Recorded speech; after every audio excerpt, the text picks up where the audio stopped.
So why do people not have consistent devotion? Why are they not consistent in their devotion? The number one reason is work. Before a long time ago, there used to be women would just stay at home, so you have time. I know there's kids when they're in school, we have time. But nowadays, everybody is working.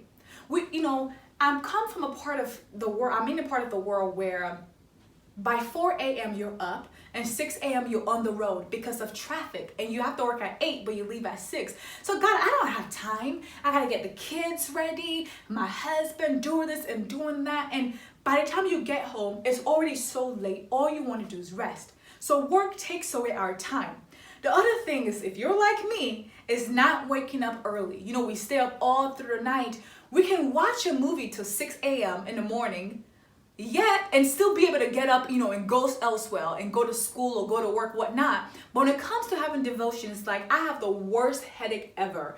I'm like, Lord, it's not happening today, but it will happen tomorrow. So we don't wake up early enough. And sometimes some of us, we also have pressing issues. There's so many things drawing our attention.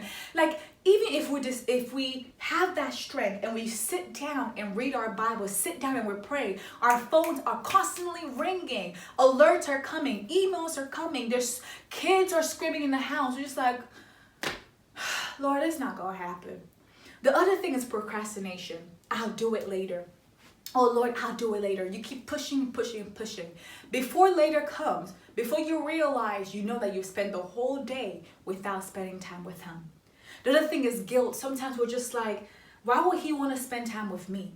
Why would God want to talk with me? You feel like, oh, you've done something so bad and you don't want to face Him, so you run away. When it should be the complete opposite. This is the time to come to Him like David and say, Lord, I have sinned, but please do not take your spirit away from me. And the other thing is service.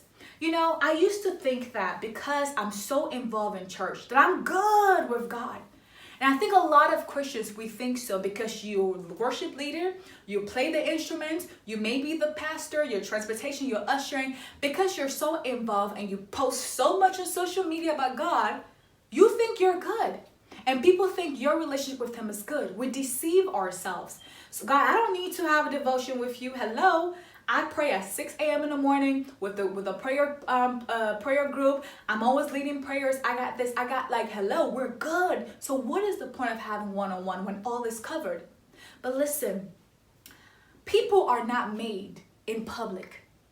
People are made in the secret place. There are times you'll have devotion where God will begin to dissect certain parts of you that in public, in a group of people, He may never be able to do such things. Because sometimes we hide ourselves, we mask ourselves, so we don't come and fully do those things. You know what I mean? The other reason is time. We're just like, God, we don't have time. But God gave you 24 hours every single day. Every single day. Now, someone told me something. They said, you will make time for what is important to you. When you are going through trials and tribulations, don't you run to church? Don't you find a way to pray?